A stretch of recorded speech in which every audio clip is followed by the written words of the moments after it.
Hey everybody, I thought today would be a great time to show you some of the different containers that I planted up for myself and for some of my friends. And I wanted to do it now because the plants have been in their pots for a couple of weeks now, and you can see they're already starting to bloom, they're showing some of their vigor, and they're just putting on a really good show. So they're just starting their season and already looking great. So I'm gonna go through a couple of these pots, and it's gonna give you an idea of how some of these plants grow and how they work together and how they look together. This first one right here, this is the one that I had planted up in a previous video. It's in the self-watering aqua pot. So let me show you how these plants are doing because it's quite a difference from when I planted them up a couple weeks ago.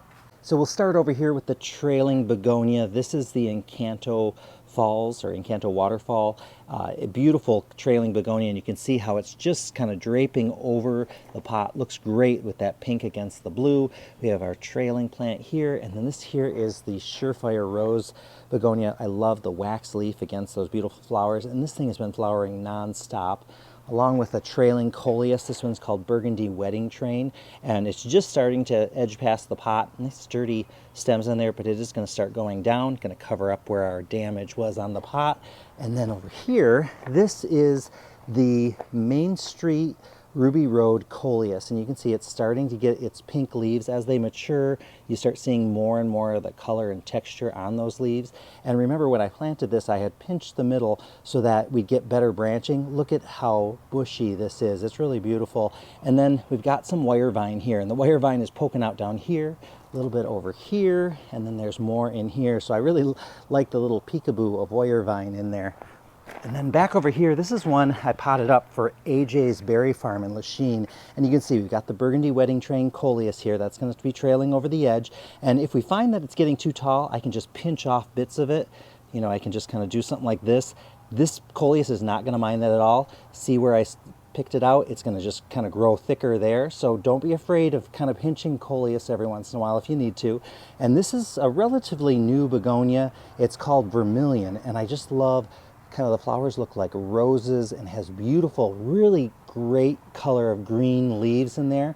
And the Coleus we have in there is the Main Street Venice Beach. And then there's also some creeping Jenny going over the edge. And this pot has to be able to take basically a lot of shade. So all these plants here can take shade, but the great thing about this combination, it's also a full sun. So you can put it in any light conditions, it's going to do just fine. This is another one for AJ's, and you can see this yellow Nonstop Joy Begonia is absolutely stunning, and look at how many flowers are on this thing. It's really looking great. And then this is the Main Street Beale Street Coleus here. Nice red color. Tucked it in with a little bit of Euphorbia. Kind of gives it a little cloud in that area. This is one I didn't plant up, but I really like the combination. The Coleus, I think that's Alligator Alley. There might be one other one, and that's got some colocasia in there, so that's an elephant ear. That, again, this one's the red Surefire, and then some sweet potato vine. And this one needs sun because of the colocasia, but if you took out the colocasia, this would be a full sun or full shade one as well. I'll show you this one here. This is one of my deck rails, and it has one of my favorite Coleuses of all time. This is the Color Blaze El Brido. You can just see that just blaze of color going on there. I love kind of how it has this yellow edge on the rim there. I put it with a SuperCal Premium Orange Sunset or Sunset Orange Petchoa, Petchoa, which is a Calibrachoa and Petunia mix. Really nice plant, unusual color for Petunia as well. More of that trailing Coleus.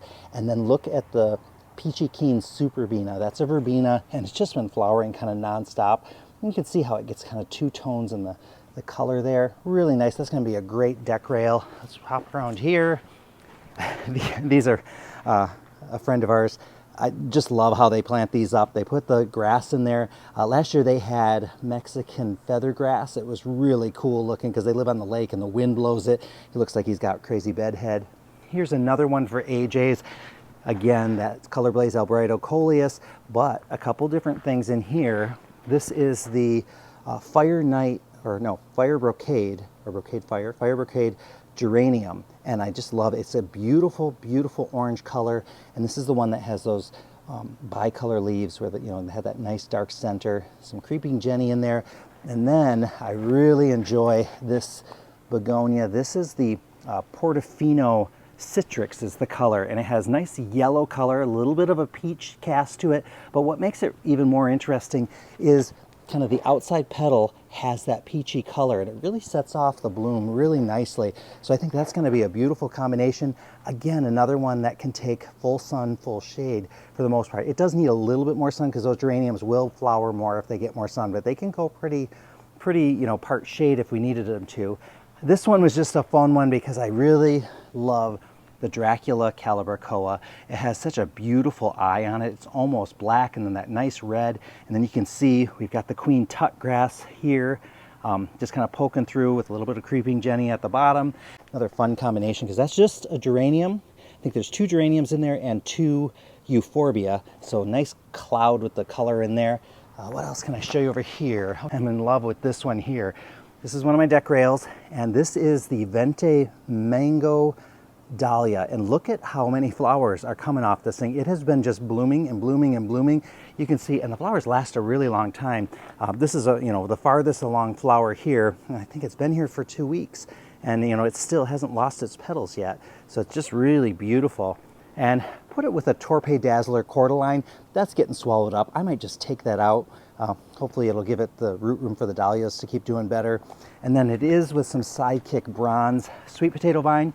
I do have this Alternanthera little ruby. It was in rough shape when I planted it, and it's just starting to bounce back, so I'm hoping that's going to start spilling over soon. But it's a nice combination. I love kind of these rust colors in here, something a little different for me. This one here have some osteos. They're just getting ready to bloom. And then that is the Bandolista Mango Lantana, and that's going to get pretty big. It's just kind of starting to take off now. Some Plectranthus, that's one that the deer don't like, and it kind of has a little bit of a fragrance, kind of a strange fragrance actually. It's kind of a mix of an herb meets like lemon, so kind of an interesting one. Keeps the mosquitoes and the deer away. This is a SuperCal Premium Purple Dawn Petchoa. I love the color on this. It's really kind of velvety and silky, and just a really rich color. Here are some staff ones here that people have planted up. So this is a Helianthus, which is it's a branching, reblooming sunflower. It's called Suncredible Saturn. Has that little bit of ring around the flower. And they planted it with lobelia, and then also some more black-eyed Susan vine. That's the Tangerine Appeal. So a nice burst of orange tucked in there.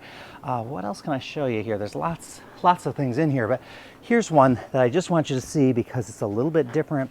This is another Kufia. I showed you the orange Vermillionaire. This is the one that the hummingbirds go crazy for. This is the new white variety, so it's called Superbells. So it's a Superbells Kufia. Hummingbirds are gonna love it. Mixed in with some Calibrachoas. Hummingbirds love that. And just some red geraniums in there for a little blast of color. And then this has a couple of osteos in it. Look at the flower size on this one. Just, nice and big. And then we have the 2 colors. And then this is the Illusion Calibrachoa. Just look at the color on that. Beautiful coverage. So this is 2 Calibrachoa, 2 osteos. You can see 4 plants in there, and it just fills. And this is at least a 14-inch pot. So you don't need a lot of plants if you get the nice, vigorous varieties of plants. And look at how good. This is the new Bandolero. I think it's Bandolero Lychee. You can see it's just getting its color and looking great. What else can I show you? Oh, up here, take a look at these Calibrachoas. Holy smokes. This is from the Cha series. This is the new Cha Yellow Calibrachoa.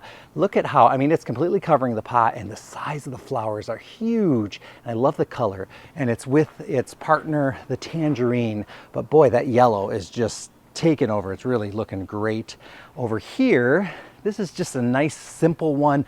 It's 2 plants. I think there's 4 plants put in here. 2 Superbells Lemon Slice and 2 of the Hot Plus electric purple lobelia, and that's all it took. And look at how nice that's just filling in, looking great. Take you just over here real quick, just because we have some incredible Selenia begonias. Look at how great these look.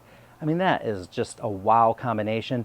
They are planted just with some Calibrachoas, white, and they have cordylines in the middle, just fantastic. And then some kind of matching baskets here, parasol style baskets with Creeping Jenny, and then the begonias in there. Wow, just gotta love it. Tucked in here, some Prince Tut Grass there. Oh, I'll keep showing you more. Here's some more of the Cha yellow Calibrachoas. That's a violet geranium there. And then look at this Prince Tut tucked in there. Have some caladiums mixed in with a Calliope. I think that's the pink. And then this is a really nice petunia. It's called Cascadia Fantasy Hot Pink. I hope you enjoyed this little tour. My goal was to give you some inspiration for your own containers. So hopefully by seeing how the plants grow, what they look like when they bloom, how they look like when they're growing together, I hope seeing all that in video is going to help you get some ideas and think about what kind of combinations you want to have. Now I will remind you that getting good plants is the first step in having great containers. So by getting some of the better varieties, a lot of times they're going to be more vigorous, which it means you're going to get a little bit more impact, a little bit more bang for your buck, and also they might be a little bit easier care, because that's the case with some of these varieties where they don't need as much deadheading, or they can kind of rebound from a little bit of abuse. It kind of varies based on variety. If you can't find the varieties that I kind of mentioned here, don't worry, go to your local garden center and let them know what you're looking for. So if you're looking for vigorous varieties or easy care varieties, those types of things, they should be able to direct you to the plants that are going to be best suited for you. And remember, all of these containers, they are going to need the appropriate amount of light,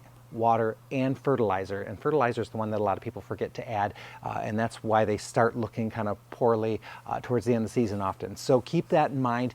I have another confession to make. In my own containers, last year I had this goal, like in my deck rails, I wasn't going to put more than 5 plants, and I stuck to it, and my deck rails look fantastic just with 5 plants. This year, I kind of went the other direction, and I was putting 7 and 9 plants in some of them. So going to have a good time keeping those watered. It's going to be a little bit more work this year, but they look so good, and I couldn't resist. I wanted to put all those plants in. So anyway, remember, you don't have to overload your containers if you're using great plants. So try to, restrain yourself a little if you can. It's going to save you in the long run as far as keeping them watered and keeping them looking great, because the more room they have below, the better they're going to look above usually. So words to live by, but hey, I don't live by them. So do what I say, not what I do, okay? And thanks for watching, everybody. I really appreciate the comments and everybody kind of tuning in. It's just nice to know that there's people out there, and I'm glad to hear that a lot of you are getting some tips that you're using and applying to your own gardens.